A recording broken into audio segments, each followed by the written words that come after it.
learning nerds. Before we begin today's show, I want to give a quick shout out to the sponsor of this podcast, Idle Courses Academy. If you're looking to transition over into the corporate instructional design space, you need the right guidance to do so. And Dr. Sargent and her team have done an incredible job of focusing on what's important to be a corporate instructional designer, like storyboarding, ID models and theories, authoring tools, project management tactics, and more.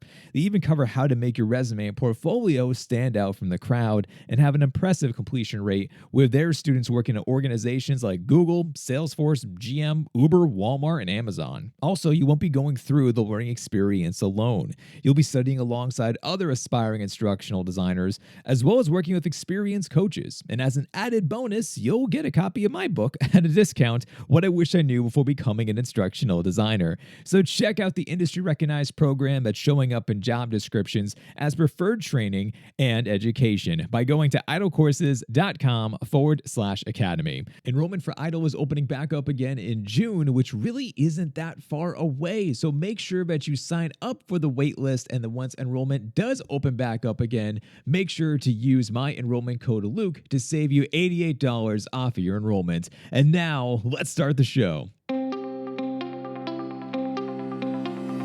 Hello, learning nerds, and welcome on in to the nerdiest podcast you're going to hear today. I'm your host. My name is Dr. Luke Hobson. I am a senior instructional designer and program manager, an instructor, and an author. And my passion, as you can probably guess, is instructional design. I love being able to talk about it, to share about it, and to teach more about instructional design, and of course, to be able to help you along your own instructional design journey. And whether you're a newbie and you just heard about instructional design, or you have been doing this for years, all are welcome on into the show. And of course, you can find more about my resources that I have out there with the blog, the podcast, the YouTube channel, courses, and everything else to help you along your own journey over at drlukehobson.com. Quick announcement before we begin today's episode. Wanted to let all of you know that enrollment for Instructional Design Institute is officially open back up, and the next cohort is going to be starting on August 28th. Now, if you don't know what Instructional Design Institute, or shortened, we call it as IDI, is that this is our 7-week-long instructional design bootcamp to help you to learn more about instructional design, really from everything from A to Z, with starting first with talking about andragogy, how adults learn, to being able to go through all the different types of steps and motions, and then finally, at the end of the 7 weeks, you are actually going to have your own learning experience that you can use, that you can put as a part of a portfolio piece, and all that good stuff. Now, what sets IDI apart from others is that there is a lot of hands-on experience going into everything for this 7-week-long bootcamp. Plenty of activities, assessments, practice questions, reflections, discussions, peer-reviewed based activities, building out your own course, being involved with different forms of community events and workshops and webinars. There's a lot going on inside of there. Not so much that you get overwhelmed, but I want to be able to make sure you get as much experience as possible to help you, whether you are an aspiring instructional designer or you are a current instructional designer, because we do have a fair bit of both folks who enroll inside of the program. Now, my spin on instructional design is that I've been working in higher education for a number of years, so IDI very much does have an educational type of focus. So those who are currently enrolled inside of the program are working at a number of different types of institutions and universities around the world, as well as for K through 12 schools, and as well as too is with a bunch of government agencies. So really, it can be for anybody, for those who are aspiring, to those who are currently inside of the instructional design world, and to try to be able to help to do that different type of professional development training in a unique way that makes instructional design fun, interesting, meaningful, and relevant for what it is that you do. So once again, enrollment now is opened up. You can go down below and apply today. If everything does sound like a good fit, of course, you will be hearing from me to talk about next steps with you. And of course, can't wait to see you inside of the course. All right, well, let's talk about today's show, because I have two of my close instructional design friends coming on to help us with answering your questions. Both William Cronje and Dr. Heidi Kirby are going to be joining us to dive on into a number of very interesting questions that you folks pose to us. All of these questions come from you over from YouTube, Facebook, and LinkedIn. Compile everything and then start to go in and piece by piece and dive in. This is actually a continuation from William's last appearance, where we did a Q&A episode, and we received so many questions from you. Thank you, by the way. Super awesome material to be able to work with one another and brainstorm on these different types of topics. topics. So this is the continuation. We brought in Dr. Heidi Kirby because she does have a bit more of a specialization inside of corporate learning that William and I do not have. So we absolutely valued her perspective and hearing more about her answers to help us with some very tricky questions. So today you will be hearing about questions such as, should I be listing out learning objectives for my students, which is an interesting one to be able to talk about. Thinking more along the lines of AI and how instructional design, once again, where does this world meet, which I feel like we're going to be talking about all the time until we really get a grasp on where AI is really going, and it changes constantly, to also talking about the different types of titles that we have within the instructional design world and what are the differences. Instructional design, learning experience design, learning scientists, learning engineers.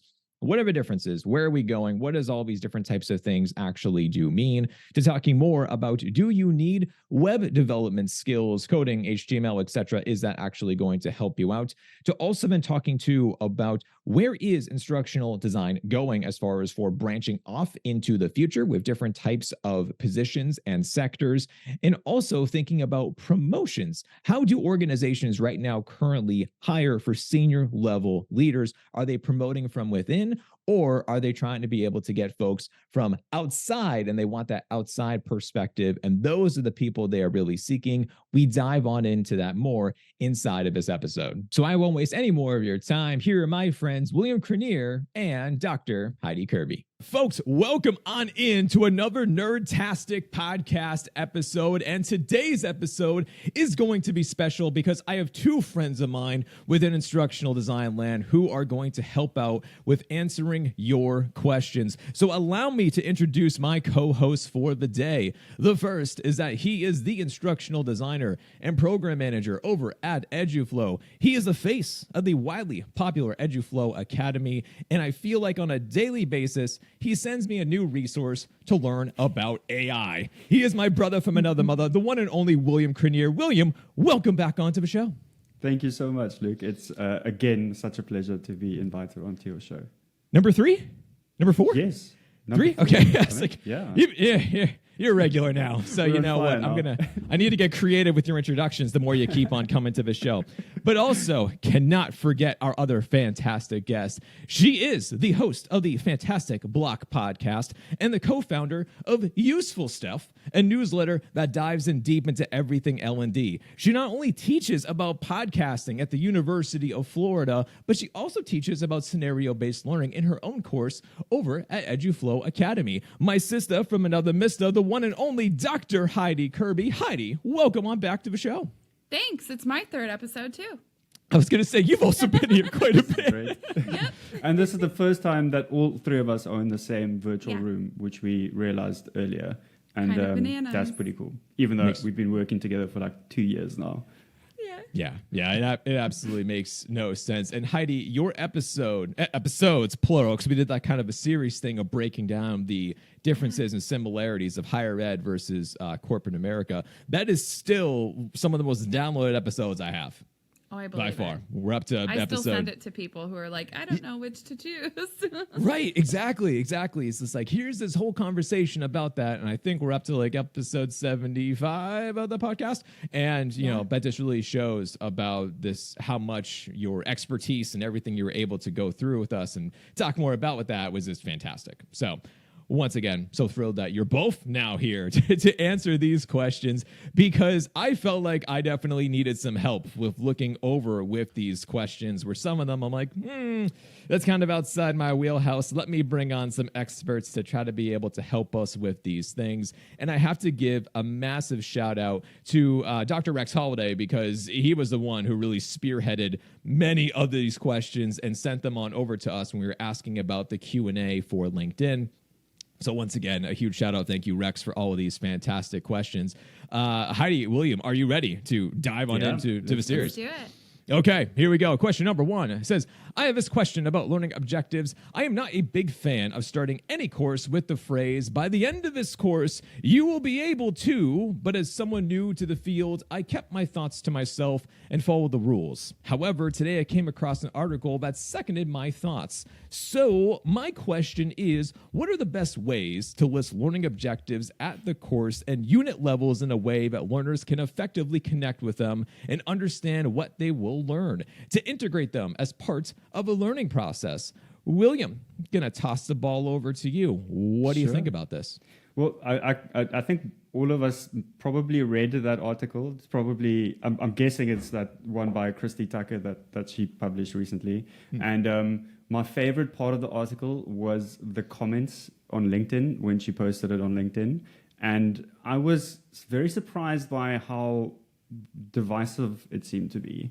Like, I 100% agree with Christy's thesis, like the fact that learning objectives shouldn't, that we shouldn't be like giving these formulas to learners which are meant for us to, we use them for planning.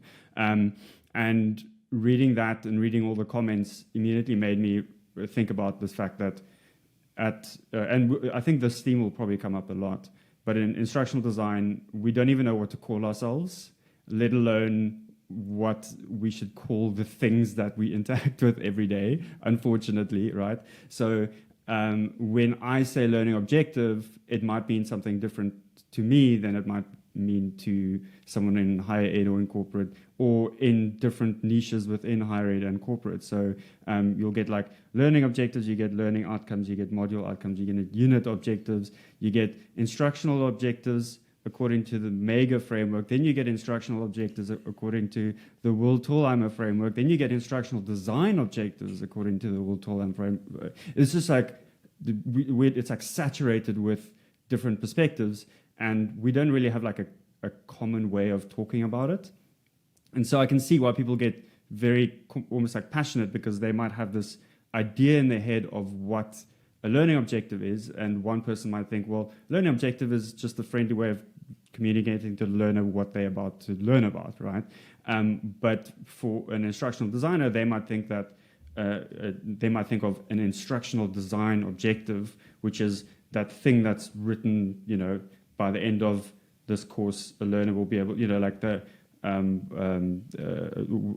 we think about all the conditions and criteria, and specifically about how you're going to evaluate all of the learning experiences or the performances that learners do.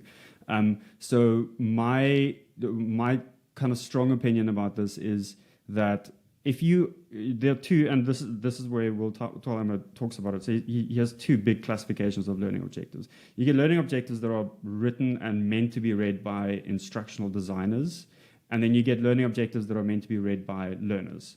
The ones that instructional designers use are there for planning. They are the ones that contain the conditions and criteria. It's like, by the end of this course, learners will be able to do X to some extent under these circumstances. Usually, that's how the formula works. You don't need to communicate it to that detail to your learners. Firstly, because it's jarring. Like you remove them from this immersive learning experience. And then secondly, it's not user friendly. It doesn't contextualize the material. So what I would say is, take a learning objective, take the instructional design objective, that formula we've written, and think about how you can communicate that in a human-friendly version. How can you melt or like mix it in with the learning experience? So if you're going to, instead of saying like listing the learning objective at the beginning of a paragraph or something, put it into like, work it into your introduction or work it into your conclusion. Tolheimer has like 3 different ways that you can do it in his framework, which is very, very interesting and very useful. So we also used to talk about signposting. So you said like, in the previous exercise we did X. Now let's think about how we can use X to do the next thing, and this will prepare you for this final assignment that we'll do in this way. It makes more sense. Like having a formula out there, it's just, no one's really going to read it and really going to take that in. That's my little essay. It's a well-written essay, William, because I agree with all your points to the things you said. I've also dove in deep into Will's work, too, and I'll definitely put some links in the show notes to highlight some of Will's work, because it is very interesting to see about this and to also think about how it takes like special kinds of instructional designers for us to be able to to debate at this micro level, to be able to say like, it should be called this, it should be this, we should be doing da-da-da-da-da. And it's just like, yeah, but like also like I get it, I get it, but also for the common type of thing we're trying to be able to work on here, do we really need to go this deep? Like there's a time and a place to go super deep within the academic literature. There's also a time and a place where you're just trying to be able to teach a new instructional designer about how to create learning objectives. I'm not going to throw at them, a 200-page book and to say, here you go. It's like, no. The one thing that I did take away from Will's work that I started to do within my own courses, because I am in higher ed. So, like, according to accreditation guidelines and whatnot, like, they have to be there. If I'm listening, like, the learning objectives, learning outcomes do have to be there. But one of the things that I started to do was that I did mention about, like, what the learning objective was. And then a paragraph below it, I basically was, like, trying to translate the academic jargon to then say, like, this is what it really means. This is how it's going to help you. This is how you're going to learn about stuff. So it's trying to be able to take the complexities that I must do, but then also think more about the learners and make sure that it actually does make sense and it has a flow and that it's not just lost upon them. Because when you do just list them all out, it's just going to get lost in translation. So that's kind of my 2 cents. Heidi, what do you think? I agree with both of you. I did a presentation for, I think it was the second Road to L&D that was a predominantly educator audience for TLDC. And I basically took Bloom's, which like most educators are really, really familiar with for writing learning objectives, and came up with a way to combine it with Mager's performance objectives and to create like really great learning objectives for the instructional designer. And then I kind of showed a way to combine all of those into like one sentence that can work as like a course description and like kind of combines all the learning objectives in a really nice summary that you can use for your end learners instead of having to list everything all out. Because I think you're right, like Will mentioned, that it was jarring. And I think it does kind of like break that fourth wall, right? When you come in and you're like, today you're going to learn da-da-da-da-da. And like there's no way that we can prove that that's what you're going to take away. Like that is the goal, right? And so I think it's more... The learning objectives are more for us on the instructional designer side to make sure that we're staying within the parameters and within scope and that we're not letting our poor SMEs get into the weeds, which they love to do. So makes sense. Heidi, I think you've got a really nice LinkedIn article about, if I remember correctly. So I took the LinkedIn article down and turned it into the presentation. Okay. Instead, because it needed some updating. But yeah, so it's now in the presentation. Yeah. I can send you the link, Luke, and you can put it in the show notes. Yeah, say just send me whatever, both of you. I'll throw everything in the show notes. Awesome. But you ready to move on to the next one? Let's do it. Okay, this one says, we are now fully immersed in an AI generative world, but AI hasn't quite replicated human voice and mannerisms yet, though this might be moot in 5 years. Myers suggests, and I agree, that we don't learn particularly well from robotic characteristics. Just curious to hear the thoughts of 2 brilliant designers, now 3, on the influx of AI-generated learning products. So, Heidi, I'll toss this one to you. What do you think about this? I just did a post about this recently. I have yet to see in the ed tech space, I've seen some good like deep fakes, right? But if we're talking specifically the ed tech space, I have yet to see a AI generated voice or video avatar that doesn't evoke uncanny valley response from me. And I explained a little bit what uncanny valley is in my LinkedIn post, that it's the, I think it's literally described as like the feeling of disgust and repulsion that you get when you see something that's trying to be human but isn't quite. And like, I'm sure if you're like me, you've played with like the AI art generators or like the profile picture generators, and like the things that they do to humans' hands and eyes, like the eyes are really like, I think that's one of the things that makes us most human, right? And like, it's just not there yet, right? Like none of it is there yet. Like you can tell it's not a real human. And then we have also this this problem where people are like using Chat GPT like it's Google. But like Google at least tells you the resources, like the references, where it got the information. So I think what we're seeing right now is like a really good try, but we're just like not quite there yet. And I don't think it's going to replace amazing voiceover actors. I don't think it's going to replace. We all have like a really high def camera in our hands all day, every day. It's so easy to take video for learning ourselves. You know, I don't think we're there yet. And I think to this person's point, like, we have to be really careful about the multimedia principles when we do start using them. Yeah. I do wonder about, and I saw two thoughts because you mentioned about Heidi, like the deep fakes and whatnot. If you think of anywhere else outside of ed tech, you have these incredibly scary, realistic examples. And I'm like, is it just a matter of time until like we get into here? Like that's my assumption. I mean, like when MIT, before they did a deep fake about the moon landing and Nixon, and that was years ago, looked legit to me. This is before we were talking about AI in this manner. But I was also listening because I saw this kind of like revolt come from all of these fans of Linkin Park because it was a deep fake as far as for using Chester Bennington, R.I.P., his voice and singing a Slipknot song. And it was him, quote unquote, sounded just like him. And it was like, whoa. But now there's always Kurt Cobain cover songs of he's singing REM and all these other different things, like Black Hole Sun. And you're like, oh, this is getting weird. So it's there, but it's not in our space yet, which really does make me kind of wonder about kind of like where this is going, how it's being used, you know, all these things of that nature. But also the writer's strike is currently happening right now with everything. So this has been hitting everything as far as for movies and Netflix and all these talk show hosts and whatnot.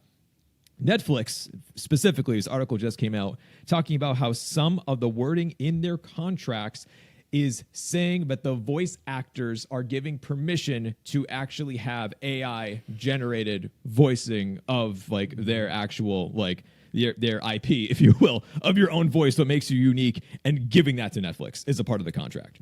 And for voice actors specifically, like that's terrifying. So I don't know how I feel about this one. I like AI in a number of places, but this to me is this like, whoo, this could. No, I don't know. Yeah. Well, so I think uncanny valley definitely is a big barrier, and maybe that's something that's keeping our jobs safe for a while. But I think there are going to be interesting ways to get around it, and I think at the moment we and I keep going on about this in terms of AI, in terms of we shouldn't immediately try to replace our processes and practices and way to do things. I think we can find ways to augment. So an example of how AI is helping us to augment is there's this incredible audio enhancing tool that Adobe came out with, where you can take a really, really bad sound recording and you can upload it there, and it pushes out like studio quality sound file that you can then just bring into your project, and it gets rid of all the weird background noises, it fixes all the audio. It's incredible. So I think maybe in this like intermediary phase between AI just releasing and us getting over this uncanny valley, will be augmenting ourselves. So it'll be AI tools that enhance the quality of our video or our audio, or it'll help us to get rid of, especially for me, all the ums and ahs that you put into your speech. So soon these ways of augmenting will make our processes much faster and cheaper. So that'll be really good. I also think that in terms of like video like an AI avatar and an AI sound together is very difficult. But I have been playing around with some really good artificial voice, AI voice generating tools, and they are incredibly good. They're still obviously not perfect, but they're very good if you are on a shoestring budget and you can't afford a voiceover artist and you want to do a scenario and you want this like Morgan Freeman sounding narrator to come in and say something really epic, and then you can just put like slides or something to set the scene or whatever. You don't have to do a virtual avatar and virtual sound together. You can disassociate them. Or if you've got a virtual avatar, make it obvious that it's a robot. Don't dress them up like real people. Make it like this is a fake. What if Clippy spoke? That wouldn't be as jarring as someone who tries to look like a real person. Yeah. Would have thrown my laptop across the room if Clippy spoke back to the day to me. I would have freaked out. That's how I would have like, wow, no. Now, okay, but back then that would have terrified me as a kid. Awesome. All right. Well, let's move on to our next one, because this one is interesting, and I feel like it could also be a whole episode in and of itself too. But this one says, in your opinion, what exactly is learning engineering, and how is it different from instructional design and learning experience design? So I'll take a stab at this if the both of you don't mind, because as soon as I hear more about learning engineering, I interviewed Dr. Aaron Kessler from MIT on the show back in like episode 15, like way back in the day, because I too had this exact same question of what the heck is this? And it feels like now this keeps on growing to be kind of like instructional design versus learning design, instructional design versus learning engineering. And there always seems to be this confusion every year or so about exactly what do we do? Who are we? What are our titles? And so on and so forth. Learning engineering is a little bit different, and I say a little bit using those words specifically. So by pulling from the actual definition of learning engineering, it's that it's a process and a practice that applies learning sciences, uses human-centered and engineered design methodologies, and iterative data-informed decision-making. So it's essentially thinking about learning as an engineer, which some could argue could be similar, or some could argue could be different from what is it that we do with an instructional design. But there was a really good article from Dr. Jim Goodell, who really is like one of the main thought leaders within the learning engineering space. And the blog was, are you doing learning engineering or instructional design? And this was interesting, and I pulled this quote actually from this article, and it says, part of the learning engineering process is discovering the root cause of problems that impact learners and their development. Sometimes those root causes are about things other than the learning experience. Problems to be solved with learning engineering may have to do with conditions outside of the design learning experiences, such as a learner's basic needs or mindset. So that was like, okay, all right, I'm starting to see about how potentially this could be different, because unfortunately, once again, when we say the terms instructional design or learning experience design, I mean, let's be very clear, is that your organization sets who you are and what is it that you do. Because of that, there's no industry standard amongst these things. We can write about this, we can talk about this, but an instructional designer at MIT could do completely different things from an instructional designer at Apple, or from a local organization, or for whatever, which makes everything super duper confusing. So learning engineering at least seems to have its kind of own niche of being more focused on an engineering side of the house, which I can appreciate. At least there's some clarity to me about that. But then once we start having the debate about, is it instructional design, is it learning experience design, then that's when this kind of blows up, and which I did blow up the other day on LinkedIn too, about that. So that was another fun way to read the comments. Yeah.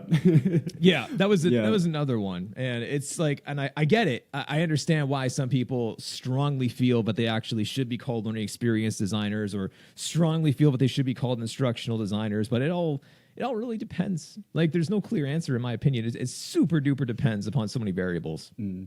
Yeah, I have a hypothesis about why we have so many different titles. So, okay, like what you mentioned there just reminds me of like instructional systems design. You know, sure. There's so many different terms and so many different overlapping, like interests and stuff. Like, I'm pretty sure an instructional designer will tell you that we do exactly what you just described that a learning engineer does. And what this makes me think of is, I'm guessing you both probably read that book, not that book, that EduCore's article about emergency remote teaching. Yeah. Where they started this whole thing about like, I can't remember exactly how it went, but they essentially created this term called emergency remote teaching to define teaching, or to define like let's say learning design or instructional design that is bad, and that was like just cobbled together from like taking live lessons so that we can quickly bring them online for the pandemic, so that everyone can learn online. But those weren't always very well thought out learning experiences, because they weren't designed from the perspective of from the ground up. They were designed from the perspective of this worked in real life and in person, and now let's just dump it all there and make everyone go through PowerPoint slides and like this Google Drive folder of everything. So that's emergency remote teaching. We are not that. We are not, as people who design learning experiences, we are not emergency remote teachers. We are something else. And I think maybe like the reason why we keep coming up with new ways of defining ourselves is because we don't want to be associated with the people who do what we are supposed to do badly, So like maybe people who call themselves instructional designers have been designing terrible learning experiences. And here I'm thinking of like every single compliance course I've ever had to do, unfortunately. People might think, well, that's what instructional designers do. I don't want to do that. I want to be something else. I want to call myself a learning experience designer. But I still think that it all falls under the umbrella of the same thing. I think whatever you don't call, whatever doesn't fall under your definition of what you do is probably just bad practices for what you do, right? So it'll be like, this is instructional design. Unless it's done poorly, then it's not instructional design. Then it's just wasting people's time. That's my little hot take on there. I like it. I totally agree. So Matt Smith always brings up something called Sturgeon's Law. Have you guys heard of that? Yeah. It's from the science fiction field, and it basically says that 90% of everything is crap, right? And so like if we operate under that assumption, like 90% of the learning experiences that we all put out are crap. And I think people see that, and I think they've taken a bad compliance course, they've taken a crappy e-learning, and so now they're like, I don't want to be an instructional designer because this is the boring stuff that they make. And so then they create these other titles and these other fields and but the problem is, one person on the internet saying that something is so does not make it so, right? Like one person on the internet saying learning experience designers use purple crayons only and instructional designers don't, and it's especially when the people who are saying who are trying to distance themselves from instructional design or instructional systems design, which is what it was originally called, right? As we move away and try to come up with new names, I think all it does is really, they misunderstand it, right? Because the people who are like, I'm fine with the title instructional design are saying, no, we do needs analysis. No, we also use purple crayons. Like if we're good learning experience designers, if we're good learning engineers, if we're good instructional designers, we're probably all doing the same thing. Let's be real. Exactly. Exactly. Hashtag Team Purple Crayon. But that was always one thing that I see people get caught up with, is that they see the exact definition of instructional design, which has been around for a long time, but actually does it basically says about how you are designing instructional materials is like the loose definition of instructional design. And now in 2023, it's just like, whoa, we do way more. It's not just that. We do so much more. And I was talking with some students the other day about when you think about the learning experience, I don't just think about the learning product. I think about surrounding that with the support, the care, the feedback, the webinars, the workshops, the pre-assessment forums, the follow-ups, the group. It's everything. It's not just one part. It's the teaching, it's the learning, and it's the design. So it's not just only the design. Everything else has to be incorporated into that, which seems to make this massive debate on social media of people trying to be like, because I know that when I do read, when I read from some people about how they either don't conduct research, like Heidi, what you're saying, they don't do any research, they don't do focus groups or pilot programs, they don't apply the evaluations from other findings, they're just like, meh, it's done, and moving on. And I'm like, no, wait, no, you did the first part. there's more to it, and that is this but that's not enough. So hence internally I have this debate of I've had it before of what am I? exactly. Nowadays, because I can read things online and I'm like, I don't do that. Or like, I do way more than that kind of a thing. So it's interesting. I don't think we're going to have a answer within the next 30 minutes here, but we can put some links in the show notes.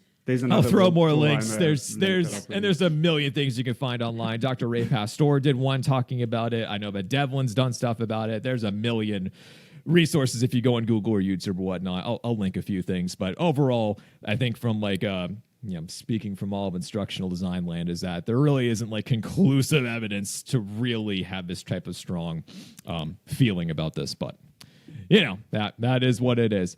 Moving on though, what next question? Let's keep on rocking and rolling here. And this one says, do you believe that instructional designers should have web development skills like HTML, CSS, and JavaScript? Why or why not? I personally don't have strong feelings about this, but Heidi, do you have strong feelings about this? I do. No. We are not web developers. No, 100% no. Listen, if you want to learn HTML or CSS or JavaScript, if the reason that you're learning it is simply to manipulate Storyline, I would encourage you to find a different tool other than Storyline. There are so many tools out there. I hope you don't mind on me bagging on Storyline on your show. They can come after me if they want. I've bagged on them plenty. Go ahead. They're SCORM is outdated. Like, we talk about AI and adopting AI. We're still using SCORM. What do you mean we're going to adopt all this AI stuff? Like, we're still using technology from the early 2000s. It's allowing LMSs to monopolize. Anyway, that's a whole... I could go on about this for hours. However, if you're learning JavaScript to manipulate Storyline, I would encourage you to find a more efficient program to use for creating your learning, because it's going to be probably a less steep learning curve to learn like the Adobe Creative Cloud Suite, for instance, which is going to allow you to make graphics and infographics, animations, videos. Like, you can make anything with Adobe Creative Cloud. And if you're learning, like, if you want to learn HTML or CSS to theme your LMS or something, then yeah, sure, go for it. If you want to be a web developer and instructional designer, you should probably make like $300,000 a year if you're going to do two roles in one. So more power to you, like, if that's why you want to learn. But I think a basic understanding of coding language and understanding APIs and integrations is a way more valuable skill in instructional design, because if you can figure out how to get different programs and websites and software to talk to each other, you can create so like an impactful learning environment, not just a learning course. I'll step off my soapbox now. William, have you used HTML that much in your own? No, like I 100% agree with Heidi's. So I did a lot of HTML and CSS and a little bit of JavaScript and some PHP when I did like interactive media in my past life, but it's very useful for like understanding the way the internet works and how your system integrates with other systems, and like learning coding has been a very like nice way for me to like build almost like a mental model on how to look at systems and stuff like that. But I'm like very sure that I could have done pretty much everything I've done as an instructional designer with minimal coding experience. I really like what Heidi mentioned now about just doing a basics of how computers and systems work, especially if you're going into like the LMS administration side, or if you have to like work with a lot of systems. And I'm just looking up here, Khan Academy has some really good like starter courses. So they've got like ones on like how the internet works or whatever. Just go on there, do that quick course, or just do a quick watch a quick video. James May made a really good one about how the internet works, which is brilliant. It just tells you like, from when you type in a URL to when you actually get the web page. That's how it works. If you know that, then I don't think you necessarily need to know anymore. No, I've used it far and few between. And usually it was actually back in the day when Blackboard was just a hunk of junk and things would break, and I had to go into the code and fix it. Yeah. That's really what I used it for the most, honestly. And now our systems and everything is so much more sophisticated and easier to use. It's not that much I really need to do that nowadays. So yeah. All right. Well, Heidi, I would give you more time to express your thoughts and feelings about this, but I think you did a great job in capturing. No, I like that. All right. Our next question here says, if you had to make a prediction, do you see instructional designers replacing the traditional learning and development roles in corporate training that are mostly human resource roles today? Heidi, I keep on throwing the ball back at you, but I'm not in corporate, so I'd love to hear your thoughts. I think that a lot of the traditional learning and development roles in corporate training that are housed under HR are instructional designers or people that have that background, like even organizational development specialists. I'm trying to think of some of those different LMS admins, learning and development specialists who are just kind of doing like the orchestrating of everything, even facilitators, right? If we look at all those different roles that are generally associated with your kind of like traditional corporate L&D under HR, I think a lot of them just end up having instructional designer backgrounds. I don't think there's necessarily a replacement that's going to happen. I think that a lot of companies, when budget gets tight, will cut those roles. I know this happened to me when I was working somewhere a few years ago. There were 2 instructional designers and an organizational development specialist on my team when I started. And the org dev person and the ID left. So then I just accumulated all of the responsibilities of everyone. And so that included like helping with performance management and some of those more organizational development geared things. I would say that as an instructional designer, having a little bit of knowledge of those different areas is helpful because you may end up with them on your plate like I did, or it's just good to know because it's an easier and more efficient way to like serve the business to understand some of those organizational development things. But by and large, replacing, I don't know if I like the word replacing. I'm not buying it. Yeah, that's the thing that I keep on also getting stuck on is the word replace. I'm like, no, I don't think it's replacing. Yeah. And I know a lot of the folks too who, as you mentioned, like they do have a background in ID and they do have some formal training, they do have something. They may not call themselves IDs, but definitely it's, I don't know. So this one's kind of a tricky one too, but I think you did a great job of answering it though. Because I was just like, I don't know how to tackle this. I was like, I'm not sure if it's the right kind of a thing. So yeah. William, any thoughts to add though? No, I can't. I wish I had this like perspective, but I did like whatever Heidi says, I support. Yeah, I'm on this one. I'm totally with you. I'm like, yeah, Heidi sounded great. We'll go with that answer. And the next question is also probably one we're honestly going to go with Heidi's answer too.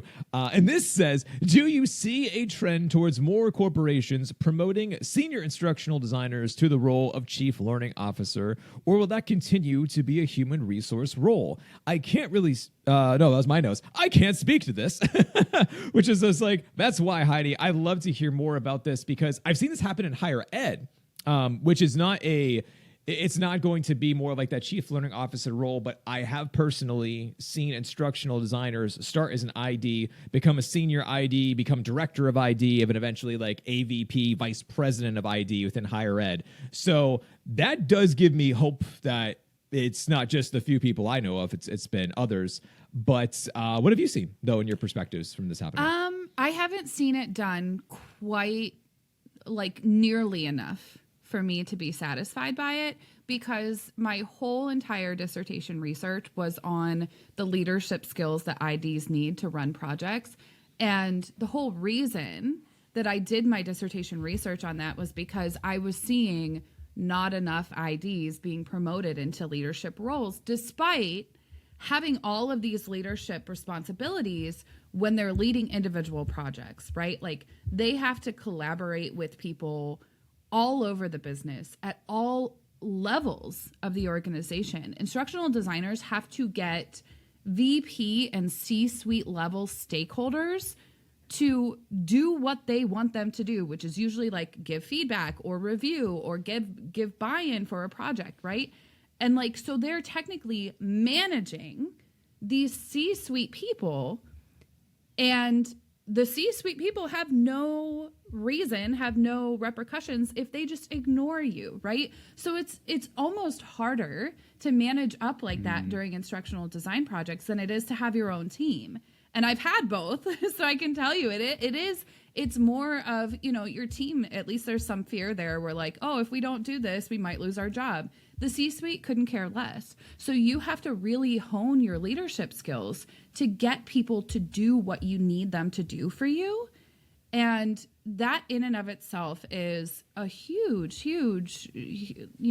transferable skill that I think we're missing. I see so many L&D leaders come from other areas. We're in this weird space where like everyone thinks they can do training because everyone has an opinion about learning and education because they've done it, right? They've learned, but they haven't necessarily taught. So I think that there's like some misconception. And so I see a lot of people from, like this person asked, HR or even sales, or they've been a facilitator, or they come from product or something, right? And they've like, oh, well, I've led all these big teams, but they don't understand learning and they can't really help. And so then the senior IDs end up having to manage up anyway. Like, why not just promote those people? So if I have anything to say about it, the trend will trend towards that. And I keep pushing for that. And I keep encouraging people like these, you have gold mines on your team just because they've never had the title before. And I've run into this myself where, well, you've never had that title before. Well, you've never led a team before. Well, you've never been a director level. So we're not going to give you director level. All you're going to do if HR teams and teams keep doing this and they keep bringing people in from the outside, all you're going to do is just push these people to start their own agencies and companies. And now they're going to be your competitors. So. Yeah, it sounds like you need someone who's very open-minded on this decision-making level because I think it's almost like a structural problem because ID teams are relatively small. You don't get opportunities to practice people management, so you kind of need someone to take a leap of faith and trust that this ID it is like going to do a good job at but that maybe is also about like how you present yourself, like how you put together your resume and when you apply for that management position, can you show that you have led maybe in a non-traditional way, like what's that, lead influencing without authority or whatever. Makes sense. I mean, the thing that I keep on thinking about too with all of this is that, because I have encountered this, because I work in higher education, is that I have seen people who have somehow risen above the rankings who then will strongly have like one type of area versus another for a background, and I'd much more rather have a blend of somebody. So to give you an example, there is oftentimes this conundrum within higher education of, let's say that somebody has always been a tried and true traditional academic, and now they've found themselves leading this entire team, but they have no leadership experience. They're always in the classroom, and then now all of a sudden they're leading everybody, or they have zero business experience. They've never done anything as far as for being able to raise capital or do anything in entrepreneurship or like anything of a sort. And all of a sudden now they're the ones who are supposed to be directing what products we should do, what strategy we should be utilizing, and how we should be going together as an organization moving forwards. And they have no business acumen.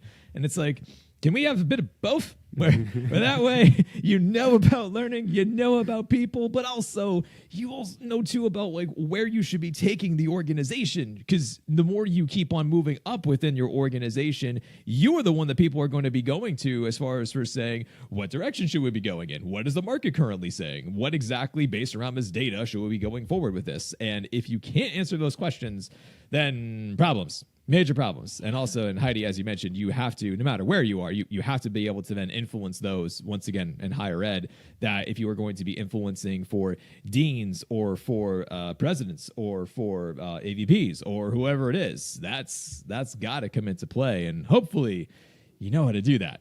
Because if not, then it's a real uphill climb. Yeah.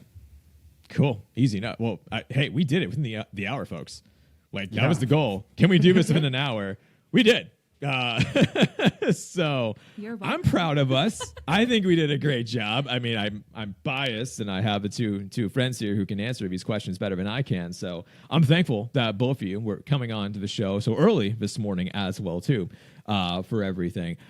Where can people go to learn more about you, find you, connect with you? Heidi, I'll start with you first. Where can people find you? Yeah, if you go to www.heidikirby.com, it's basically my link tree. So it has everything I do, and you can follow along there, including my dissertation if you're interested in reading that long thing. Which is a very, very cool read. Especially if you ask these questions about like how, Heidi's dissertation is a real treasure if you are looking for something interesting. William, is my dissertation a treasure? See, I've read your book. No, you haven't read it. You haven't read the dissertation. Send me a link. I will definitely try to read it. Please don't. Thank you for the self-promotional plug of my book. Appreciate that. No one needs to read my dissertation. Unless if you want to, but you don't need to. William, where can people find more about you and what you do? My LinkedIn is probably the best place to find me. So just go to LinkedIn and search William Cronje, Cronje, and that's where you'll find me. Awesome. And folks, once again, at home, if you like this format of William, Heidi, and I answering your questions, please feel free. Let us know. Leave feedback for us in the comment section on YouTube when you share it and tag us on LinkedIn, anything like that. And of course, as always, you can send us questions. Please feel free. You can direct them over to me at LinkedIn or Luke at drlukehobson.com. Email us your questions. More than happy to once again collect them, figure this out, bring on some awesome people, and answer the questions for you. But William, Heidi, once again, thank you both so much for being here today. Really appreciate you. Thanks, Luke. This was a blast. It was so much fun. Once again, Heidi, William, thank you for coming on the show, sharing your perspectives, because some of these questions were really tricky, but of course, really fun to be able to answer. Once again, a big shout out to Dr. Rex Holiday for giving us these questions and for us trying to be able to really think about them. They fired us up when we were trying to be able to plan out answering these questions. We were going back and forth and having some hot takes. So it was a lot of fun. So if you have a question you want to be able to submit over to the show, you can always go down below and leave a comment wherever you are listening to this episode, but you can also message me, Facebook, LinkedIn, YouTube, email, send over your questions. I will keep on compiling these, creating Q&A, different types of episodes, and then inviting on instructional design friends and experts to help us with unpacking them, sharing their words of wisdom, and keep on going from there. And as a reminder, if you want to nerd out with me and a fellow group of learning nerds, be sure to apply for Instructional Design Institute,